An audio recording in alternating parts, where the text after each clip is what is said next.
So, ellipse po tayo, no, na general to standard form. Then, meron po tayong given na 4x squared plus y squared minus 8x plus 4 minus 8 equals 0. So, yung unang first step po natin na gagawin dyan is, gagawin po natin muna siyang standard form, no? So, yung unang solution natin dyan is 4x squared minus 8x. Kasi dito siya galing. Then, itatabi natin siya sa 4x squared plus y squared. Then, dito yan. Kasi, ano nyo, dun yan. Then, ang technique lang dyan, pagtatabihin mo yung may parehong x, then dito, y squared plus 4y, pareho silang may y. Kaya yung naging solution. Tas, equals 8, positive 8. But dito, kinapi lang natin po siya. Then, papalitan natin siya ng, di ba dito po, negative. Then, dito po, positive. Positive.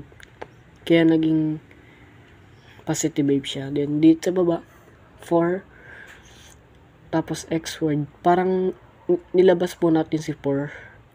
Then, pinasak natin si x squared. Minus 2y. No? Plus 1.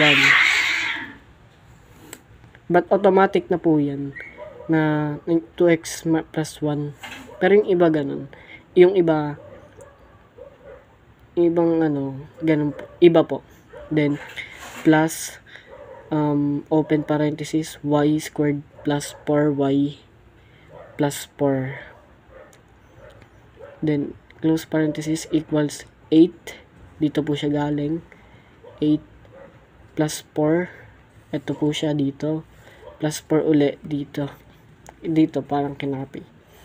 So, 8 plus 4, 12 plus 4, 16.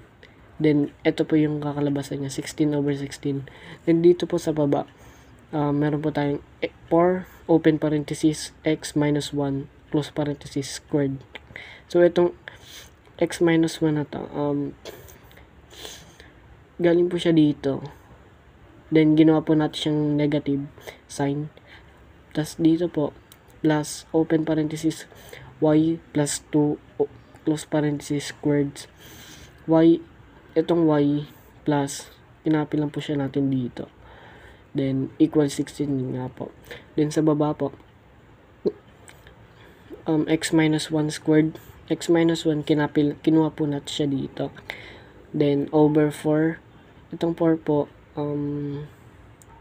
malalaman po natin. Plus, y plus 2 squared equals 1 over 16. So, yung kalahati, yung kasi yung, 4 times 4, 16. Kaya, yun po ulit dito. Then, dito naman sa baba, kung tawagin na general form.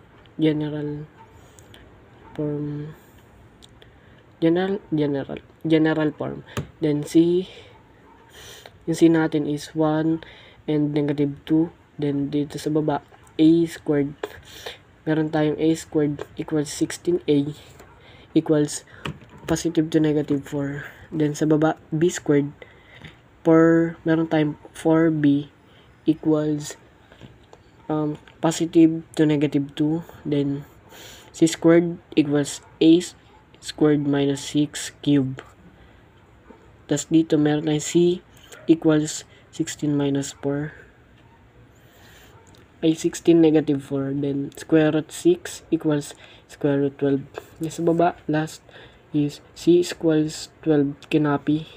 Then, meron tayong 1 and negative 2 plus square root 12. Sa baba ulit, positive 1, positive 2 times 46. Then, positive 1 and negative 6 times 46. So, ito po yung magiging kalalabasan ng graph niya. But, hindi po siya totally na ellipse talaga. Pero, ganun na rin yung ipinapakita.